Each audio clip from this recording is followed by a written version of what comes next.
yung kanilang mga amperahe. Example nung delta o tinatawag na closed delta system current. Kapag sarado dito, okay?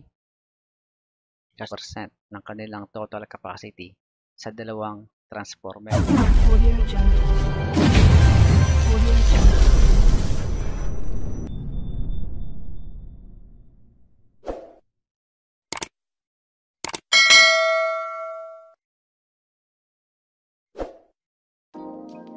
Okay, mga masters, kumusta kayo? So, welcome back. So, sa video nito mga masters ay tutuloy na natin yung ating topic natin sa part ng transformers na delta. Okay? So, dito isasama na rin natin syempre yung part ng Y configurations. Para naman magkaroon ng idea yung ibang tropa nating electricians. Tapos yung gagawin natin ngayon ay yung basic na rin na calculations ng isang current ng isang transformer o yung tinatawag na connection naman ng open delta. Okay, so napaka-importante po nito. Okay, so dito kung titingnan natin, ito na po yung mga ginawa kong formula para mas mabilis natin matandaan kapag narinig natin yung salitang Y at kapag narinig natin yung salitang delta. Okay? So dito kung titingnan natin, meron akong sample ng drawing ng isang Y configurations. Okay? At dito naman sa baba, meron akong delta configurations. So ito po yung kanilang connections pagdating sa secondary side ng transformer. So kung titingnan po natin, meron po tayong winding. Tatlo po ito. Okay? Ito yung part ng secondary winding ng isang transformer na 3-phase kung saan tatlo sila na nakabank nung Y. Okay? Kaya tinawag na Y configurations.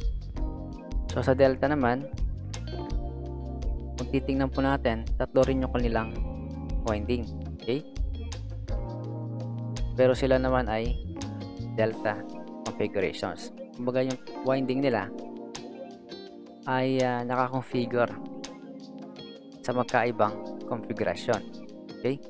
O magkaibang connections. So itong dalawa na to kadalasan ang ginagamit natin. So yung mga importanteng malaman natin dito, yung kanilang mga amperahe, kasi yun po yung number 1 dyan, tsaka yung voltahe. So ngayon ang gagawin natin ay gagawa tayo ng isang basic calculations. Okay, pero bago yan, check muna natin yung mga formulas na dapat natin tandaan once nasa isang field na tayo o nasa trabaho na tayo. So tandaan natin na magkaiba yung Y at delta configurations. So kapag familiar ka siguro sa isang motor, siguro hindi mo na malilimutan ito kasi halos walang pinagkaiba yung connections. Okay? So dito, kung titingnan natin tong Y, ibig sabihin po nito, ito yung kanyang hotline. Okay? So sabi nga ng mga electricians, hotline o live wire. Okay? O sa term naman ng mga engineering, tinatawag itong ungrounded conductor. So 3-phase po ito. Okay? So kung titingnan natin yung Y, ito yung halimbawa ng tatlong transformer na nakabank sila nung Y. Okay? So meron siyang neutral. Ito po yung neutral niya. Okay? Tapos tumakbo nung service equipment. So ito yung live, tumakbo na nung line side ng breaker, okay, or fuse. Tapos ito naman tumakbo rin nung fuse. Okay? Tapos ito tumakbo rin nung line side ng fuse or breaker. So dito fuse yung sample natin. So ito naman yung grounded na ito. Okay? So tawag dito grounded neutral kasi naka-ground siya. Kumbaga kung ito yung poste at andito yung transformer, yung ground niya naka-ground po yan. Okay? Tapos ito naman yung service equipment, yung sa part na nung customer o bahay nyo. Okay, so naka-ground ka rin doon.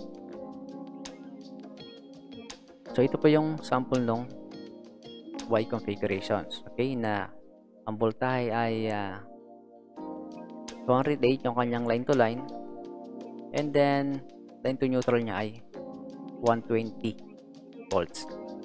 Okay, so wala pong pinagkaba ito sa mga Y na 400 230. Okay, na ang line to line ay 400, tapos ang line to neutral ay 230.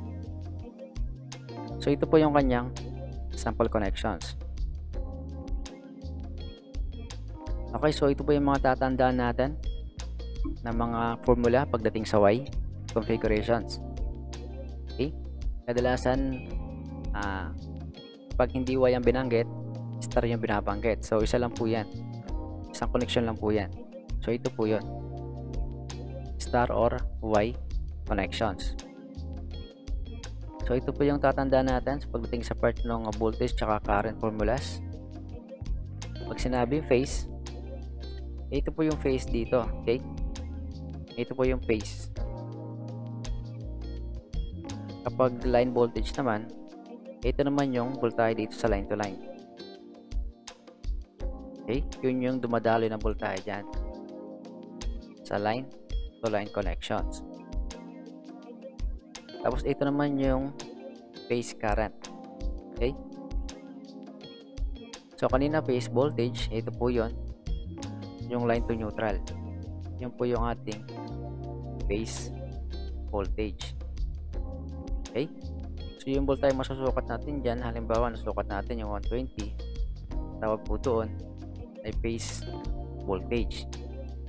Okay, so yung line to line voltage naman, kapag sinukat mo yan between any two line, pag nakuha mo yung 208 sa halimbawa nitong ating supply, yung 208, yun po yung ating line voltage. Okay, so sa phase current naman po, yung phase current natin ay yung current natin dito sa winding. Okay, yung current natin dito, yung current natin dito. Tapos yung line current natin, ito naman yung line current natin dito na dumadaloy sa line. Ayan, sa line. Between any two line, yun po yung line current natin.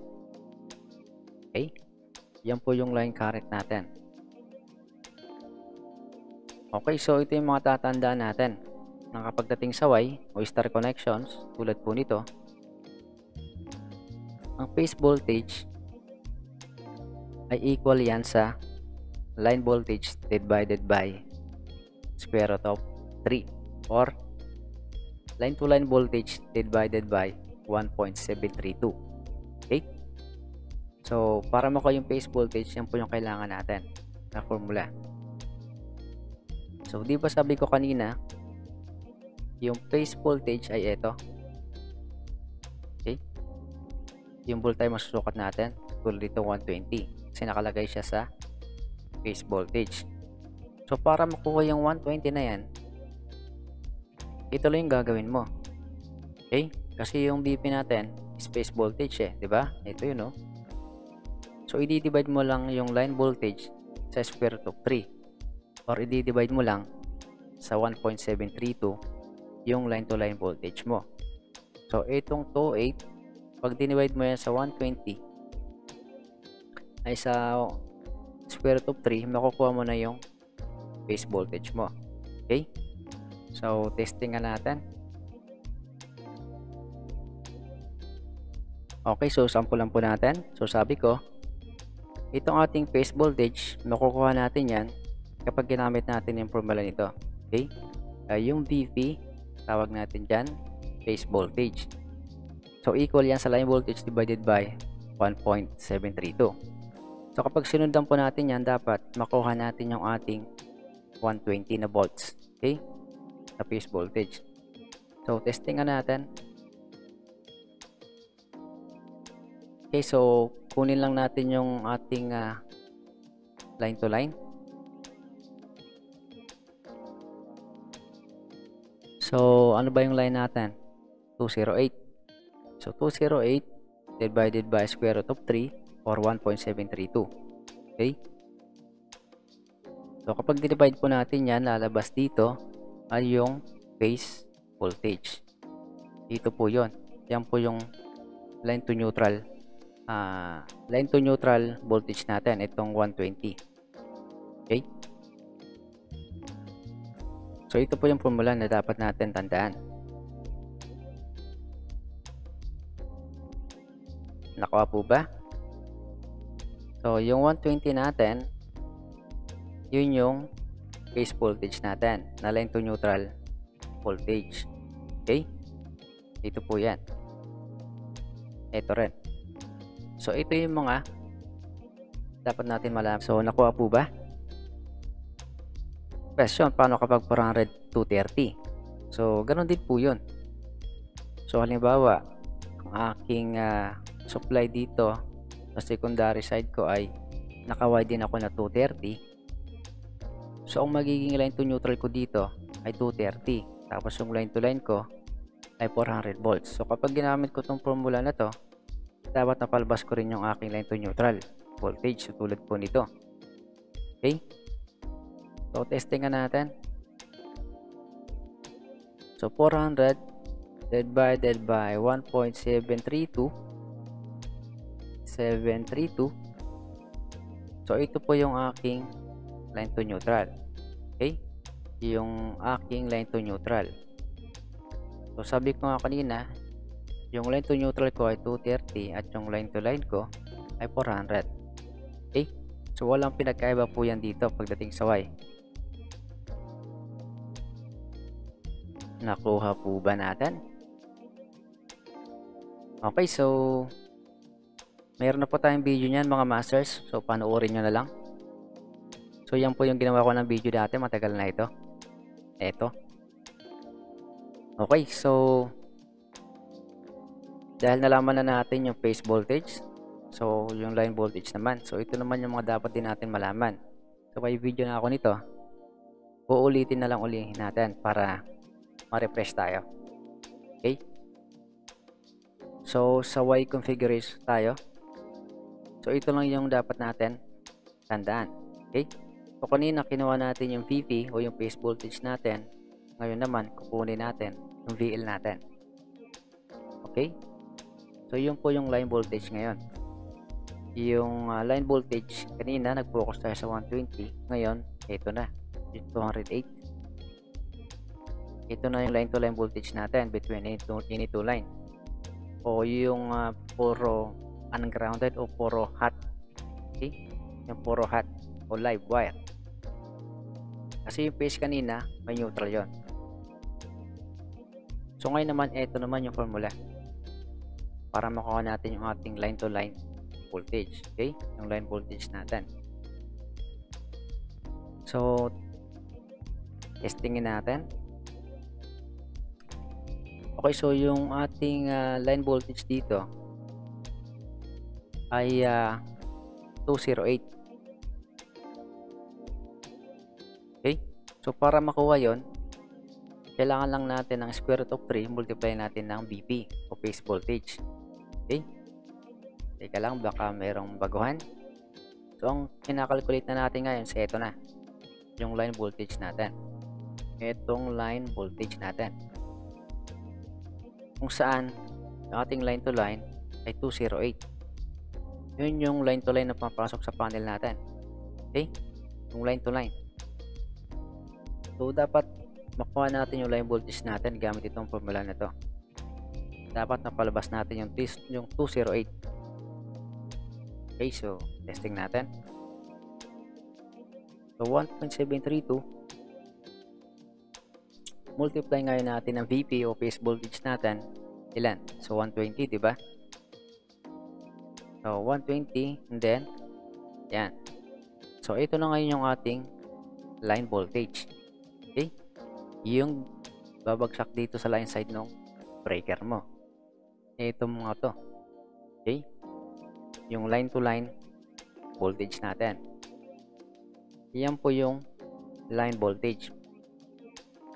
Okay, So, nakuha po ba? So, kanina yung phase voltage, yung 120.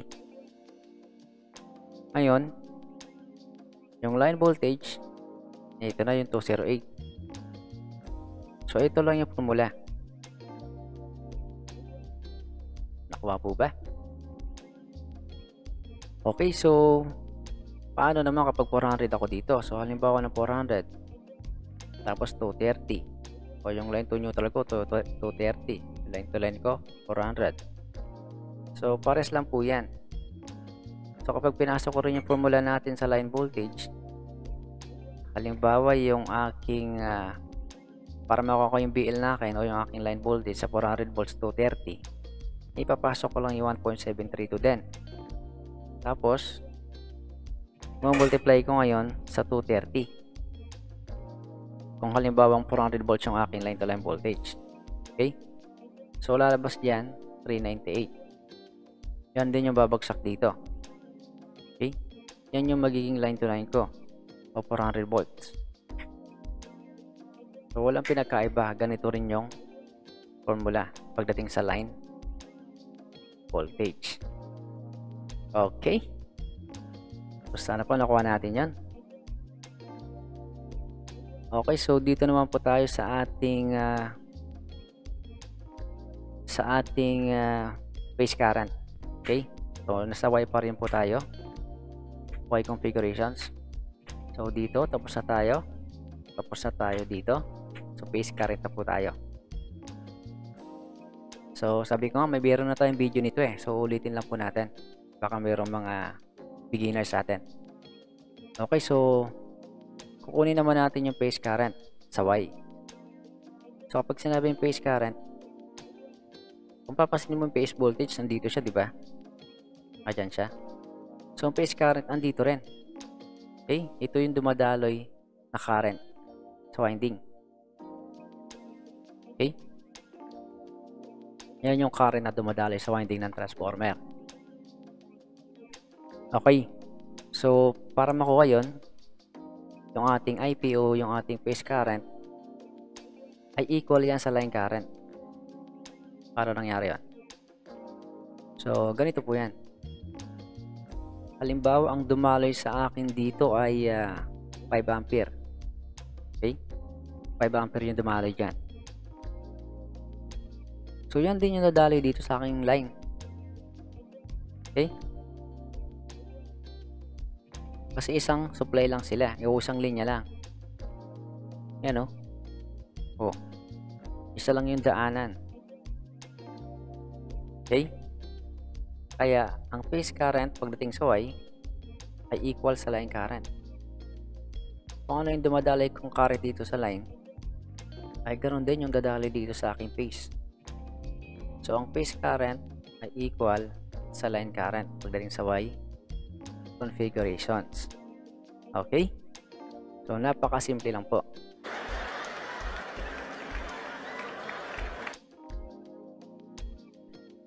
So, dito naman tayo sa ating line current. So, ang line current naman, ito naman po yun. Okay? So, kung titingnan natin, halos walang pinagkaiba yung dalawa. Kasi nga yung line current ay dadaan din sa phase current. Tama? So, ito yung line current natin. Halimbawa, meron akong load dyan na 20 ampere. So, papasok ngayon dyan dito sa winding ko. Since naka-Y connection ako, equal ngayon yung current ko sa phase. Kasi ito yung phase eh. So, dadaan dyan yung current. Equal sila nung line. Kasi, nandito yung line ko. Okay? So, ibig sabihin, yung line current ko ay equal sa phase current. Nakuha po ba? So, napaka-simple lang mga masters, di ba? So, ito lang yung mga tatandaan natin sa connection. Na kapag dating sa Y, ang phase voltage o ang line to neutral voltage natin, para makuha yon, kailangan lang natin i-divide yung line to line voltage sa 1.732. Okay? So, para makuha naman yung line voltage, kailangan lang natin i-multiply sa line to neutral voltage. Tapos yung phase current naman, ay same sila nung line current. So, ganoon din sa line. Equal din sila sa phase current. So, ito po yung Y configurations. Nice. So, dito naman po tayo sa ating delta configurations. So, kung titingnan po natin yung pinagkaiba ng Y sa delta configurations, yung Y, kung titingnan natin yung winding niya, ay meron siyang ganitong connections, okay? As in Y talaga. So, kapag delta naman, close bank siya. Nakuha po ba? So, parang naka-triangle. So, walang pinagkaiba po ito sa winding ng motor kung ikukumpara mo. Kaso nga lang, marami nga lang connections dito para sa part ng transformer. Pero kung pag-uusapan natin yung voltage at current, halos hindi nagkakalayo po yung kanilang calculations pagdating sa mga formula. Yung nga lang nagbabago na dahil meron ng power factor syempre. Okay, so ito po yung sample ng ating delta configuration. Okay? So kung titingnan natin sa delta, meron din tayong tatlong winding. So ito naman yung halimbawa ng tatlong transformer, okay? Na nakabank sila ng delta. Tapos yung kanyang supply ay 240 volts line to line. Okay? So 240 volts line to line. So ito po 'yan. Tapos kung titingnan natin, meron siyang volts na 208 o 208 volts. So sa atin hindi naman natin nagagamit ito. Bibihira na. So ito ay kadalasan sa Amerika. Pero yung 208 bibihira na magamit. Okay, so ito kung titingnan natin, kung dito meron tayong grounded neutral, ay meron din naman dito sa delta. Okay? Sa closed delta bank system. Okay, so meron din siyang grounded neutral. Okay? Na pumunta na nung panel. Question. Paano nakuha yung 208 at paano natin makukuha yung 120?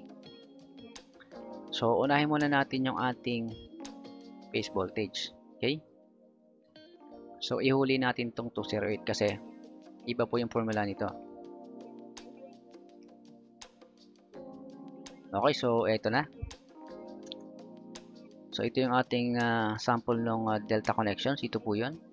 Delta connections. Tapos, ito rin yung halimbawa ng panel natin. Okay, so unahin na natin yung phase voltage natin. So, ang phase voltage natin pagdating sa delta configurations, yung phase voltage natin ay equal sa line voltage. Okay? So, magkaiba dito sa Y. Kasi ang phase voltage ay equal sa line voltage divided by 1.732. So, samantala dito, yung phase voltage ay equal sila ng lines. Ibig sabihin, pareha sila ng line. So, paano nangyari yan? So, check natin. So, di ba ito yung phase voltage natin? Ngayon, yung voltaheng masusukat natin dyan, halimbawa, nasukat ko 240 volts sa aking phase voltage. Okay? Isa line voltage naman, ano ba yung line to line natin? So, kung titingnan natin, 240 volts din. Okay? So, 240 volts din. So, ibig sabihin, yung line voltage natin na dadaloy ngayon dito, sa line to line natin, ay equal sila nung phase voltage. Okay? Sa line voltage. Tama po ba? So, ito yung phase voltage natin, ito naman yung line voltage natin. Dahil kung ano yung masukat mo dito sa line, ay ganun din yung masusukat mo dito sa phase. So, ibig sabihin, yung phase voltage natin ay pareha sila. Equal sila. Nakuha po ba? So, yan po yung sa phase voltage. Nakuha po ba? So, ito po yung phase voltage natin. Halos same lang din po yan. So, dito kapag sinukat mo dito, makukuha mo dyan itong 240 volts. Ito kapag sinukat mo dito, makukuha mo dyan 240 volts. Tapos, ito tsaka ito, 240 volts. So, equal po sila ng line voltage. Parehas sila ng sukat. Okay? So, dito naman tayo sa ating line voltage. So, yung line voltage po natin is itong mga to. Okay? Itong connections na to. So, para makuha naman yung ating line voltage, ay equal naman sila sa phase voltage. So, tama. Kasi walang pinagkaiba dito sa phase voltage natin. Kasi kapag nagsukat tayo sa line, makukuha natin ito. Okay? Yung makukuha natin voltage dyan is 240 volts din. So, halos same lang din sila nung sa phase natin. Ito kasi yung phase natin eh. So, kapag sinukat ko dyan yung phase ko, eh, yung takbo nung voltage, ganun din. So, same sila nung phase voltage sa line voltage. Okay? Eh, samantalang sa Y, hindi sila pareho. Nakuha po ba? Kailangan mo gumamit ng square root of 3 or 1.732 para makuha mo yung line voltage mo. So, yan po yung sa delta configurations na dapat natin malaman. Okay? So, ang phase voltage ay parehas sila ng line voltage. Sa line voltage naman, ay parehas sila sa phase voltage. Okay? So, tatandaan natin na ito yung phase voltage dito. Kapag sinukat mo ng tester yan, na makuha ang voltage dyan is phase voltage. So, dahil yung line ko ay gumanon din at gumanon din, ay same sila. Okay? Same sila ng aking line voltage.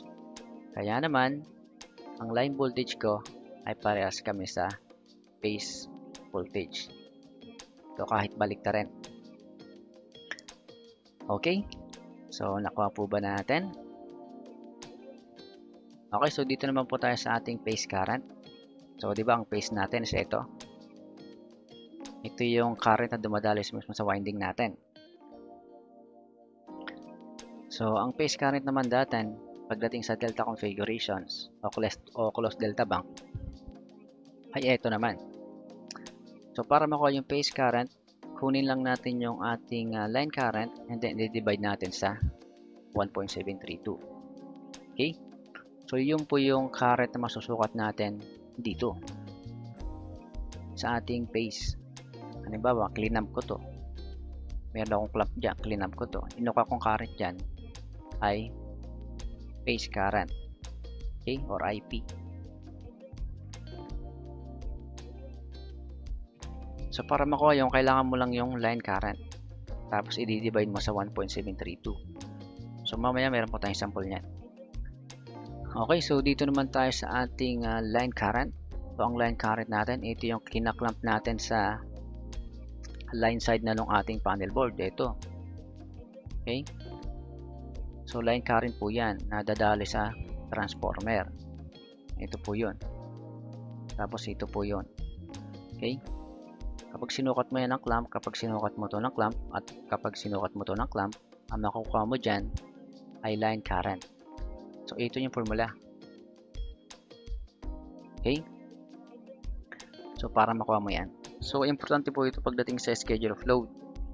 Kapag sinabing delta configurations, naku, kailangan ko gumamit yan ng 1.732. Okay? Ayun, no? Kasi nandiyan square root of 3. Kasi yung current natin, pagdating sa Y, ay times 3 po yan. Kaya naman sa mga schedule of load, minsan nakikita natin kapag line to line voltage na 240 or 220, gumagamit sila ng 1.732. Diba? So, go. Ang ginagawa is, kapag na-total na nila yung phase current, multiply ngayon nila sa square root of 3 para makapag-size sila ng kanilang conductor dito. Okay? Kaya meron laging square root of 3. Okay? Yung po yung tatandaan natin. Na yung ating line current na hindi sila equal sa phase current. Samantalang sa Y naman, ang line current natin ay equal sa phase current. Kaya kapag nag-compute ka ng load mo sa Y connections, hindi mo na kailangan gumamit ng 1.732. Okay? Para mag-size ka nung magiging feeder mo. Okay? So, yun po yung mga tatandaan natin. So, meron na po akong ginawang video niyan. Kung paano nga ba ang calculation ng magiging size ng feeder mo kapag ang connection mo ay delta at kapag connection mo ay Y. So, ito lang yung tatandaan mo. Okay? Pagdating sa line current, yung dadaloy dito sa linya mo, kapag dating sa delta configurations at ito yung connection ng transformer mo, gagamit ka ng 1.732. Okay? Sa Y naman, kapag nag-size ka naman nung magiging feeder mo, kahit hindi ka na gumamit ng 1.732. Kasi yung total load mo sa phase current mo ay equal yan sa line current. So, yan po yung mga dapat natin tandaan. Okay? So, pagdating sa transformer, ganun din yung nagiging calculations. Okay? So, sa schedule of load, importante po ito. So, dapat malaman po natin ito. Kasi sa iba, kapag nag-size sila ng feeder nila, gumagamit pa sila ng 1.732. Okay? Pagdating sa Y. Samantalang sa Y, yung phase current mo ay equal ka na sa line current. So, kapag nag 1.732 ka pa, multiplier mo, 732, o laki na ng kable mo. Okay? So, dito naman sa delta, kumari na total mo na yung phase current load mo. Okay? Tapos, hindi mo minultiply sa 1.732.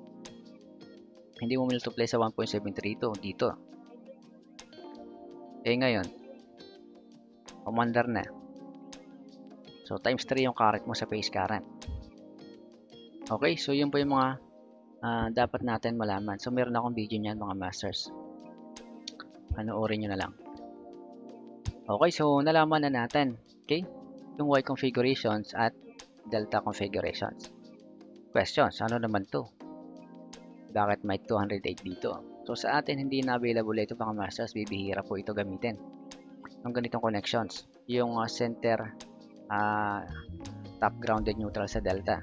System mo sa closed bank delta system.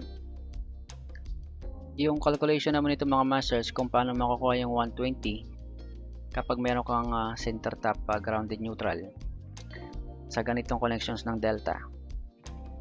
Ito lang yung gagawin natin. Okay? So, kukunin lang natin yung line to line voltage and then i-divide natin sa 2. So, halimbawa, 240. Okay? So, 240 divided by 2. Ang sagot po dyan, 120 volts.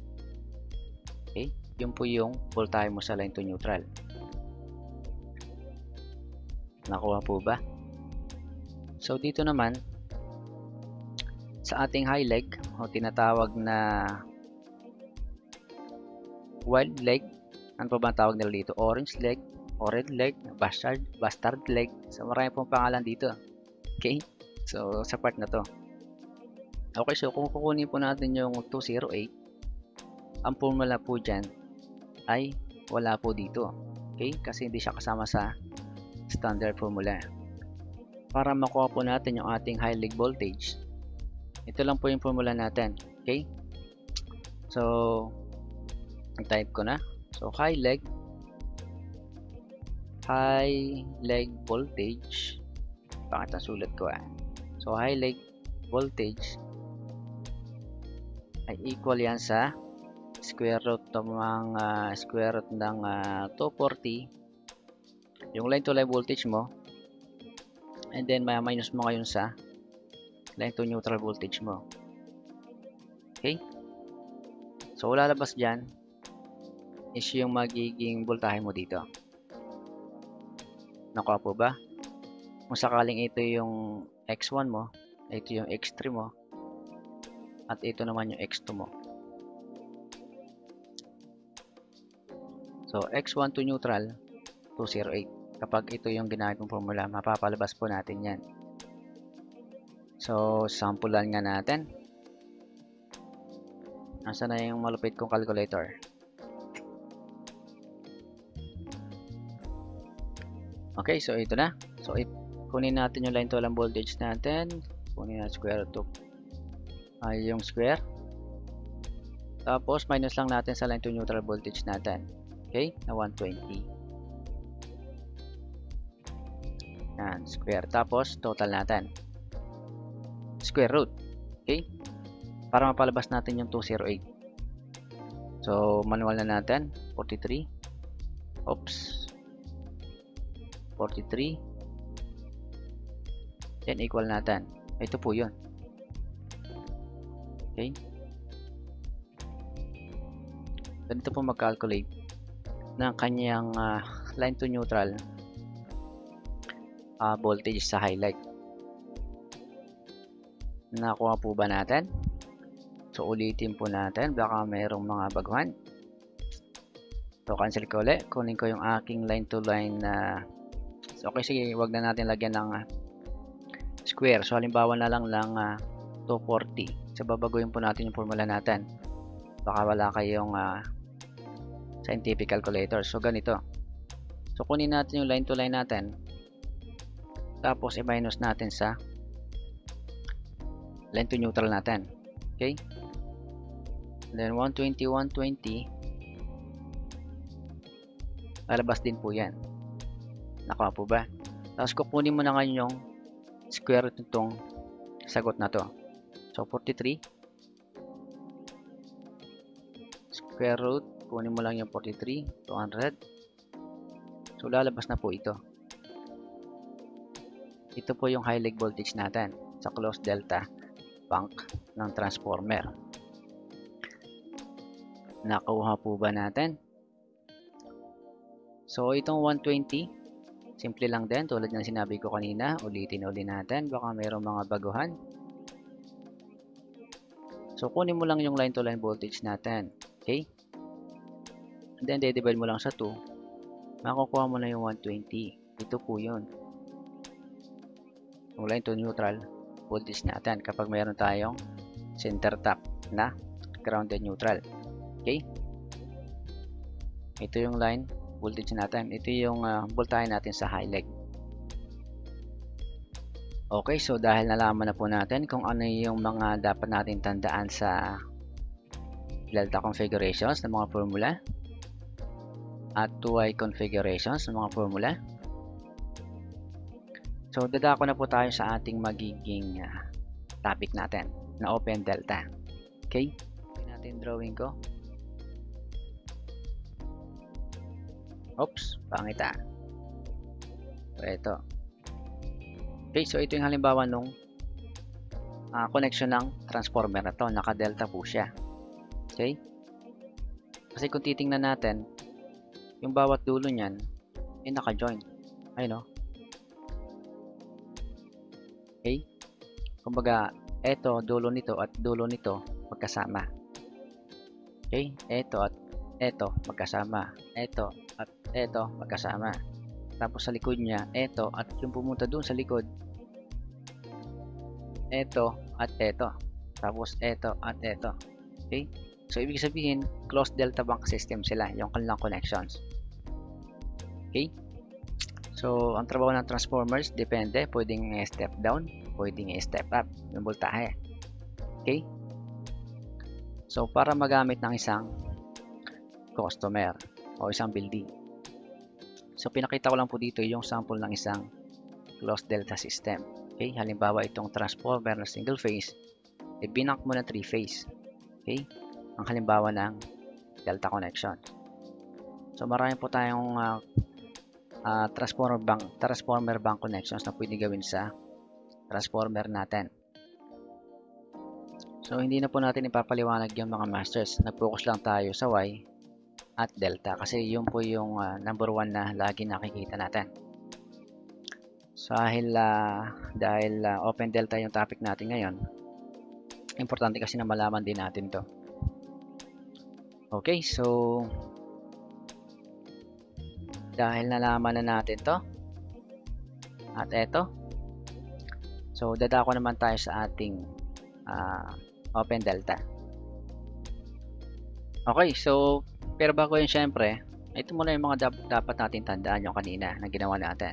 Okay, so meron tayong Y at meron tayong grounded Y, meron din tayong open Y connections. Okay, so So ito yung mga formula na ginamit natin kanina mga masters. Connections muna. Okay.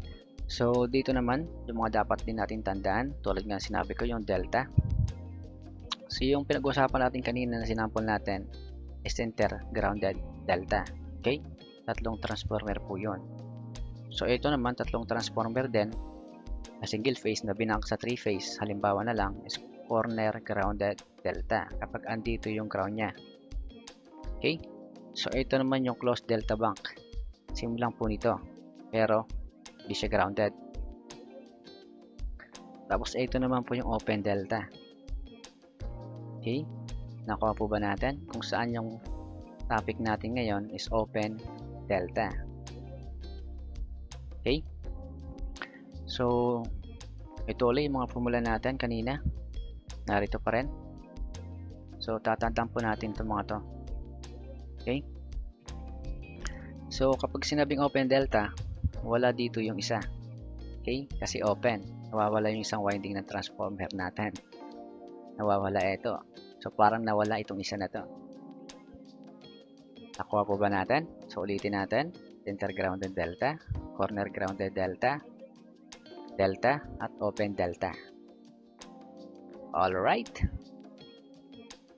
Okay, so punta naman tayo dito sa part ng transformer secondary configurations. So, single phase transformer are manufactured with secondary winding throughout to 2, 3, or 4 bushings. Okay? So, karamihan ito yung sinasabing secondary bushings ng transformer mga masters. Pwedeng dalawa, pwedeng tatlo, pwede naman ganito, pwede din mga apat. Okay? So, dyan papasok yung additive tsaka subtractive na sinasabi nila. So, tulad nito mga masters, kung papansinin natin, ayun o. So, winding. So, asan siya dito? Titingnan natin. Ito siya, di ba? Oh, ito siya. Ayan. So, meron tayong apat na klase ng connections sa part ng secondary configurations ng bushing. Kaya kapag halimbawa dito ka sa poste at tumingala ka sa taas, nakita mo, uy, alam ko to malalaman mo na ngayon. Okay? Kapag nakita mo yung dalawang bushing na ganun, pwede pala yung ganito connections, di ba? Pwede pala yung ganito connections. So, magkakaroon ka ng idea ngayon.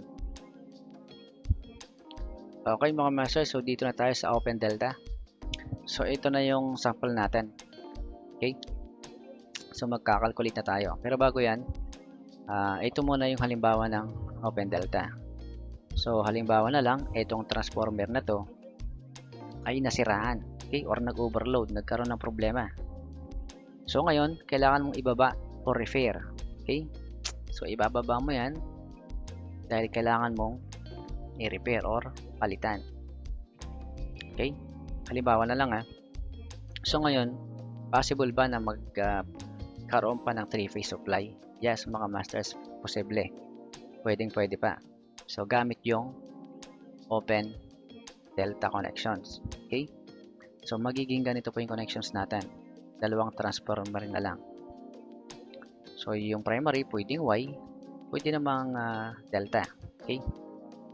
Pero open connection na rin yung mangyayari. Okay? So, parang ganito po yung mangyayari. Yung A natin sa primary, yung B, yung C, tatakbo dito sa dulo ng transformer. Okay? Primary bushing niya. Tapos, nakatay yung connection ng bushing mo sa neutral. Kapag ang supply mo ay open Y ka sa primary. So, halimbawa, ito is 13.8 kV. So, magiging ganito yung halimbawa na connections mo.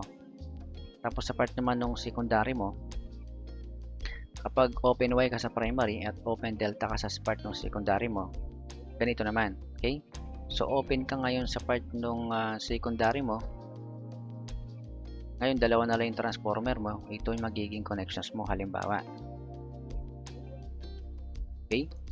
So ito yung halimbawa ng open Y, open delta.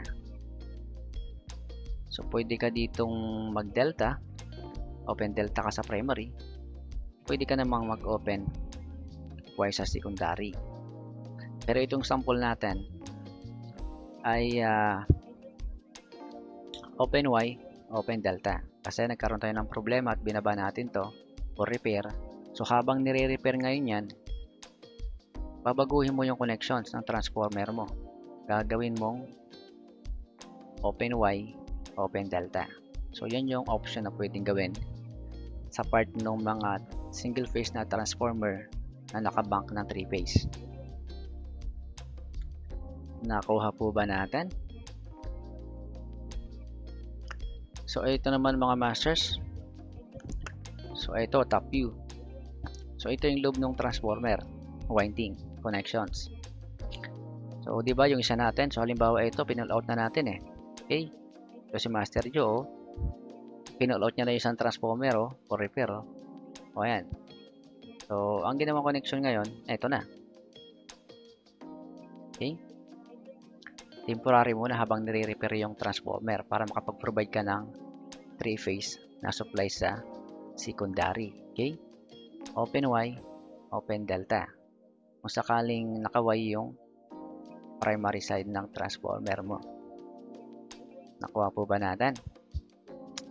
So, ayan po yung halimbawa ng open Y, open delta connections. Kung gagawin mo sa transformer mo. Pero syempre, baka naman walang problema yung transformer nyo at pinabago mo yung connections. Wag naman ganun. Kasi magkakaroon ka ng problema sa transformer. Kasi yung transformer na to, di ba kapag sinasize ng mga engineer natin yan, yung tatlong transformer na yan, i-calculate po nila yan.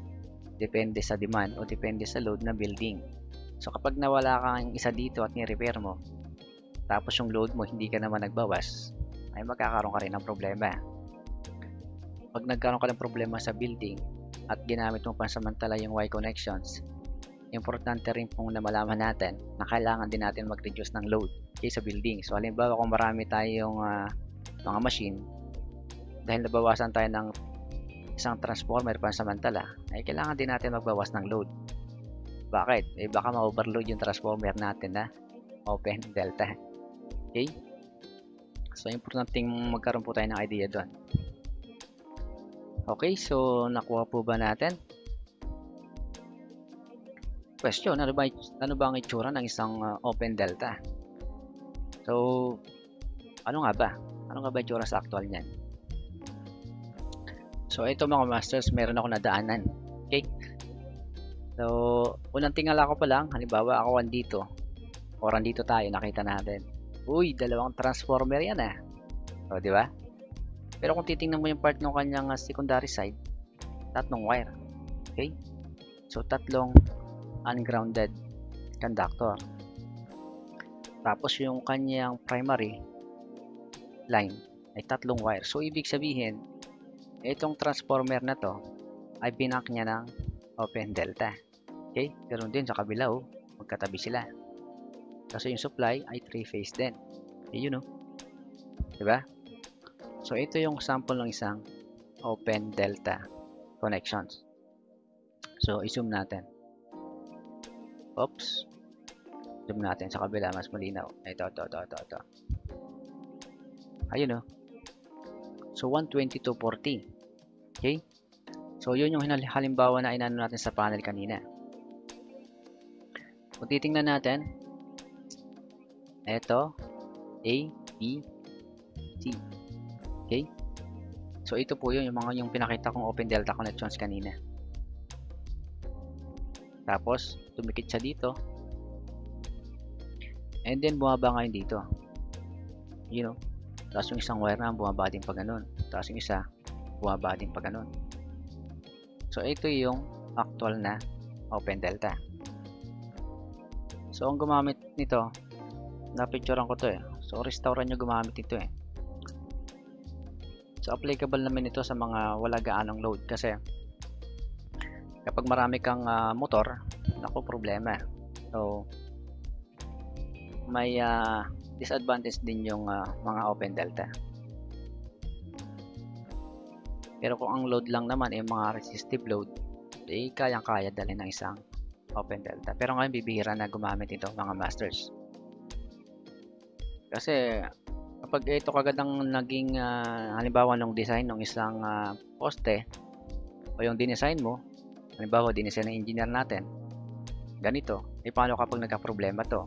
Diba 3-phase yung sinusupply nito? Wala na tayong option ngayon. Diba? Wala na. Hindi na natin magagamit yung connections natin na mga 3-phase na load. So, hindi na makakapag-provide kung isang transformer na lang. So, hindi katulad sa tatlong transformer na closed delta bank. Okay? Kasi kahit masiraan ka ng isa, may dalawa ka pa, ang magiging option mo ngayon is ito, ganitong connection. So, yun ang kagandahan. Okay? Kaya naman yung iba, tinatatlo na. Okay? Closed delta bank na yung connection ng transformer. So, yun yung advantage ng tatlong single phase na transformer na binank mo ngayon ng delta, okay? Or closed delta bank system. So, itong open delta naman,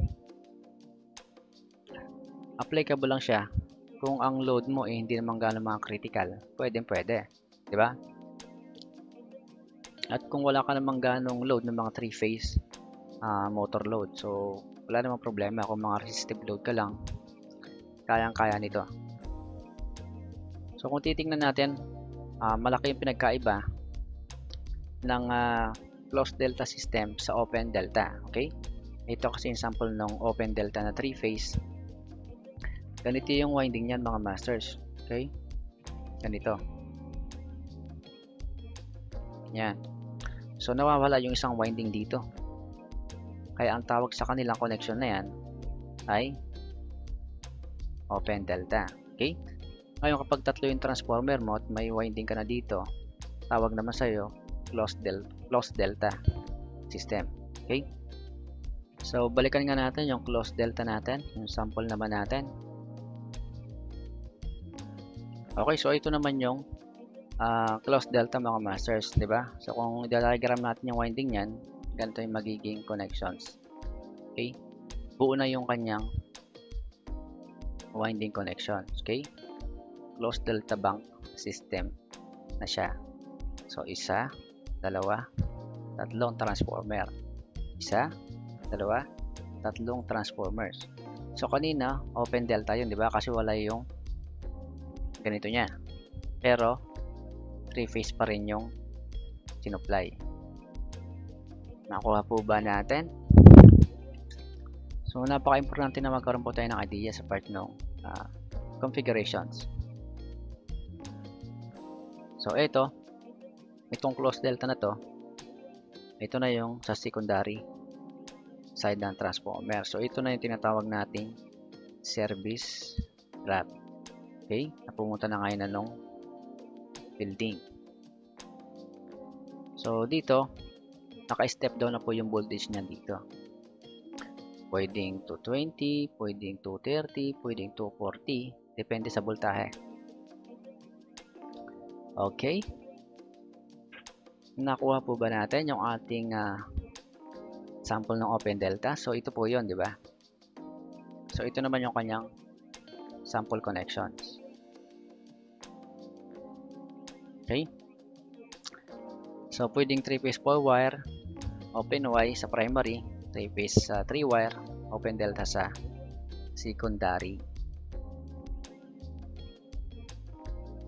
Basta lagi lang po natin tatandaan syempre, since part naman ng utility yung tumitira sa connections na to, ay hindi na tayo gagalaw dito. Okay? Kailangan andito yung sa utility. Hindi natin basta-basta pinapakalaman dapat yung connections ng transformers kasi sila yung magbabank ng mga transformer. Okay? Lalo na kapag part pa nila yung supply. Kailangan coordinated pa rin syempre sa ating mga utility. At wag na wag tayong magbabank kung isa lang tayong electricians. Okay? Dapat nandiyan yung engineer natin. Okay, so dako na tayo dito sa ating calculations. So sa pagkuha nung phase current natin, so ito lang. So halimbawa, kunin mo muna yung amperahe ng isang transformer. So, diba, meron tayong 10 kVA dito. Okay? Tapos yung isang transformer natin ay nagka-problema, diba? So, kaya ang naging connections natin is open delta na. Ito na. So, halimbawa, 10 kVA tayo dito. Ngayon, kinuha natin yung current. So, ito lang ng bawat transformer. So, 10 kVA, 14,000 VA. Divide lang natin ang voltahe. Halimbawa, yung 240 volts is secondary side ng transformer. So, makukuha natin yung 41.66 ampere ng isang transformer. Okay? Tapos sa line current naman, ito lang para makuha yung line current. Pero dito, closed delta bank po ito. Okay? So, phase current, multiply lang natin 1.732, makakuha natin yung 72.16 ampere. Hindi po ito natin makukuha sa open bank na transformer. Okay? Kasi pang closed delta lang po ito. Itong pinakita kong sample line current. Tulad lang po ito ng kanina. Yung mga pinakita nating formula para makuha yung line current. Kapag sarado dito. Okay? Kasi yun yung makukuha mo dito sa line current. Okay? Yan, sa current na yan. Kumbaga, tatlo yung transformer natin dito at sinukat ko yung current ko dito, sinukat ko yung current ko dito, sinukat ko. Ito yung kayang dalhin. Okay? 72.16. Sa closed delta, hindi po open delta. Ha? Iba po yung current sa open delta. Okay, so dito naman tayo sa ating calculations ngayon. So, ang gagawin naman natin ngayon ay i-compute natin o i-calculate natin yung magiging current natin sa closed delta at sa open delta. Okay? Ano ba mangyayari kapag tinanggalan tayo ng isang transformer at kinulik natin sa open delta? Ano bang mangyayari sa current natin? At ano mangyayari sa phase current? So, umpisa na natin dito sa closed delta. So, closed delta, para makuha yung line current, kunin lang natin yung 1.732 dahil yun yung square root of 3 and then multiply natin ang phase current. So, ang phase current natin kanina sa ito, di ba? 41.66. Kasi, ang isang transformer ay 10,000 VA. So, para makuha yung current nun, divide mo lang ng 240. Lalabas na itong 41.66. Yun po yung phase current natin. So, ito yung formula gamit sa single phase. Okay? So, square root of 3, 1.732, multiply natin ng 41.66, lalabas po yung 72.15. Ito po yung line current natin. Okay? Yun na yung line current natin.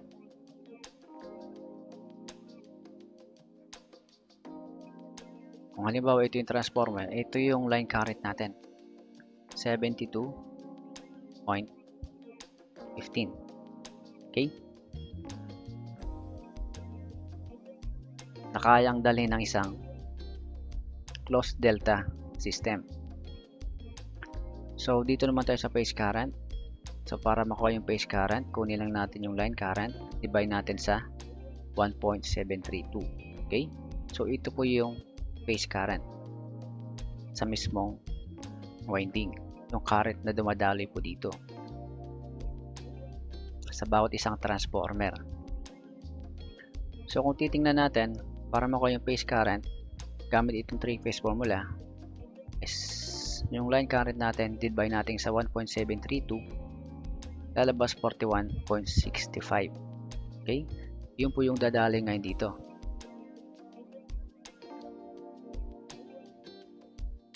Okay, halimbawa po ang kinakalculate natin is bawat transformer 10 kVA po ito, na binak natin ang closed delta. So ayan po yung line current at ito naman yung phase current. Okay, so yung total power naman para makompute natin, kukunin lang natin yung line voltage. So halimbawa ang line voltage natin dito ay 240 volts. Okay, line to line po ito, 240 volts. 240 volts. Then, multiply natin sa line current natin. Diba, 72 yung line current natin. Tapos, square root of 3. Dahil 3 phase tayo. So, ang lalabas dyan is ito. 29.99 kVA or 30 kVA. Okay? O 30,000 VA. Ito na yung tatlong transformer. Yan yung total power. Okay? 30 kVA yung kaya nilang i-supply at 100%. Okay? Ito po yun, no? At 100%. Kasi kapag kinuha natin yung ratio ng total power sa capacity ng transformer, ang lalabas dyan, 99.9 or almost 100%. Yan yung total capacity ng closed delta. Okay? Nakuha po ba? Yan yung total capacity ng closed delta system. So ngayon, dadako naman tayo sa open delta. So halimbawa nagka-problema ngayon dito. Nawalan tayo ng isang transformer dahil pansamantalang binaba at ni-repair. So paano natin i-calculate? So ito na. So kapag din-drawing natin naman yung winding nun, connections, ganito. Okay?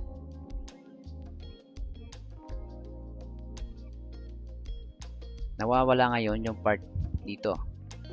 Kasi open delta tayo, kasi tinanggal natin. Pero makakapag-supply pa rin tayo ng 3 phase. Ito. Okay, ayan o. Nakuha po ba? So ang line to line natin dito is 240 pa rin. Kabila naman, 240 pa rin. Ito at ito, 240 pa rin. So ano yung magiging line current natin? At ano yung magiging phase current natin? Okay, phase current. Phase current. So kung titingnan natin yung connection ng winding, ibig sabihin, kung ano yung line current natin na dadaloy dito, ay ganun din sa phase current. Okay? Ganun din. Nakuha po ba? So ibig sabihin, yung line current natin ay hindi na tulad dito sa closed delta system. Tama? Kasi yung phase current natin ay equal na sila ngayon sa line current. Kasi isang daanan lang. Kasi nawala ka na ng transformer dito eh. So ang magiging formula, parang nag-uwi ka na ngayon sa line current mo. Then na yung line current mo ay equal ka na sa phase current. So ano ba yung phase current natin sa open delta? Diba ang isang transformer 10 kVA or 10,000 VA. Kapag kinuha yung current nun, yun yung phase current ko. So ang lalabas dito ay eto. So ang line current ko ngayon, ang phase current ko is 41.65. So yun na din yung magiging line current ko. Nakuha po ba? Kasi isang linya lang po yan, no? Kapag dumalo dyan yung line current mo, dahil open delta ka na, dito na rin dadaan yung current sa phase current mo. So, ang phase current ay equal ka na sa line current. Parang nag-Y na yung connections natin. Dahil hindi na buo yung ating winding. Nakuha po ba? So, magkaiba sa closed delta. Okay, so ito naman yung total power ng open delta. So kunin lang natin yung line voltage natin and then yung line current natin. Yung line voltage natin is 240 volts. Yung line current natin is equal sa phase current. So kukunin natin to. So ito na ngayon. Kunin natin yung 240, multiply natin ng 41.65, multiply natin ng 1.732 para makuha natin yung 3 phase power natin. Ito ang lalabas. 17,313 VA. Okay? Or sa kVA, yan po yung 17.31 or 30 kVA. So, ibig sabihin, ito na lang yung total power na may ibibigay natin. Okay? Sa building. Kapag naka-open delta tayo. Nakuha po ba? So kapag kinuha natin yan, yung total ratio capacity na itong 17.31 kVA, ilang percent ka na lang ngayon sa dating connection mo sa closed delta. So ito ngayon, yung 17.3 kVA, pag kinuha mo yung ratio dahil kinumpara mo siya sa 30,000 VA dahil sa tatlong transformer, kinumpara mo siya doon sa closed delta, 57% na lang yung may bibigay mo ngayon. Okay? Doon sa load mo na dating inalisan mong closed delta. Okay? So ngayon, dahil dalawa na lang natirang transformer mo, ito na lang yung capacity mo. Okay? Dito sa dalawang transformer. So 86.56%. Yan yung maximum total power na kaya mong ibigay once na na-open delta ka na. Okay? Sa dalawang transformer. Pero kung ikukumpara mo yung load mo sa tatlong transformer, ito yung may bibigay mo na lang, 57.71%. Nakuha po ba? So sa closed delta, dito natin dinivide sa 30 kVA kasi closed delta. So 10, 10 at 10. Dahil open delta, 20,000 na lang. Dahil dalawang transformer na lang yung natira. So, ito na. Okay, so ito na mga masters. So, kaya gagawin natin, kukunin natin yung kVA na wala. Okay? So, sa 100%, ito yung total power. Okay? Dito naman sa 86%. Sa dalawang transformer is 17.31 kVA. So, kapag minus natin yon para mahanap natin yung nawalang kVA sa atin, ito ang sagot, 12.67 kVA. Ngayon kapag kinuha natin yung ratio nun sa 30,000 VA is 42.46%. Okay? Ito yung isang transformer na binaba mo. Ito yung capacity niya na pwede niya pang ma-share sa closed delta system. So, parang nawalan ka ng 42% na total power. Okay? Kasi kung ipa-plus kasi natin yan sa 42, sa 57, 42.46. Ang lalabas kasi dyan, kapag yung 42.46 na nawawalang transformer capacity mo, tapos plinas mo doon sa natirang capacity na lang ng dalawang transformer, kumpara doon sa closed delta system, ay makukuha mo yung 100%.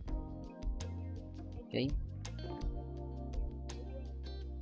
So, ito yung nawawala sa'yo, 42%. Okay? Kasi nga ang kayang ibigay mo na lang sa inalisan mong load na building is 57.71% na lang na capacity. Nakuha po ba? So, dito naman yung capacity mo sa mismong dalawang transformer mo is 86.56% ka naman. Ito naman yung may bibigay mong load capacity gamit lang yung dalawang transformer mo. Nakuha po ba?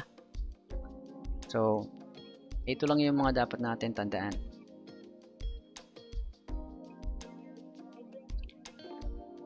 Okay, so ito na. Yung dalawang transformer na rated 10 kVA ay magpuproduce ng 17.31 kVA ng power. Okay, ito na yung open delta. Na dalawa na lang yung transformer mo. Yan na lang yung may puproduce niyang kVA, 17.31 kVA ng power. Okay? Hindi tulad dito sa closed delta system kung saan kompleto yung tatlong transformer, kaya may bibigay niya yung 30 kVA at 100%. Pangalawa, yung natirang transformer ay magsusupply na lang ng 86% ng kanilang total capacity. Nakuha po ba? 86% ng kanilang total capacity sa dalawang transformer, kaya 20,000 VA. Dalawang transformer po ito. ng 20,000 VA. Ito naman, 3 transformer. Okay? So, ito naman yung total load carried by an open delta system is 57% ka lang sa closed delta system. Kung ikukumpara mo. Okay? So, 57.71% lang yung makikerry mo doon sa closed delta system. Alright?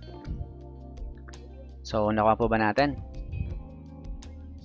So, ito naman yung capacity ng open delta systems ng mabilisan. So, 86.56% multiply lang natin ng 20 kVA, lalabas po ito. So, parang same lang po yan dito. Okay? So, ito pa, 57%. Multiply mo lang ng 30 kVA kasi yun yung 3 transformer mo.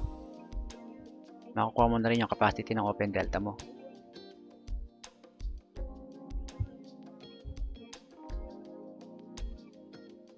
Okay. So, nalaman na natin kung saan galing yung sinasabi nilang 86% at 57%. So, sa iba, nira-round off pa nila itong 57. So, ginagawa pa nilang 58%. Tapos, ito naman, yung 86%, yung iba ginagawa ring 87%. So, hindi naman nagkakalayo, kunti lang yung diferensya. Kumbaga, ni-run off lang nila mga master. Okay, so dito na natin nalaman yung 57% at 86%. Alright?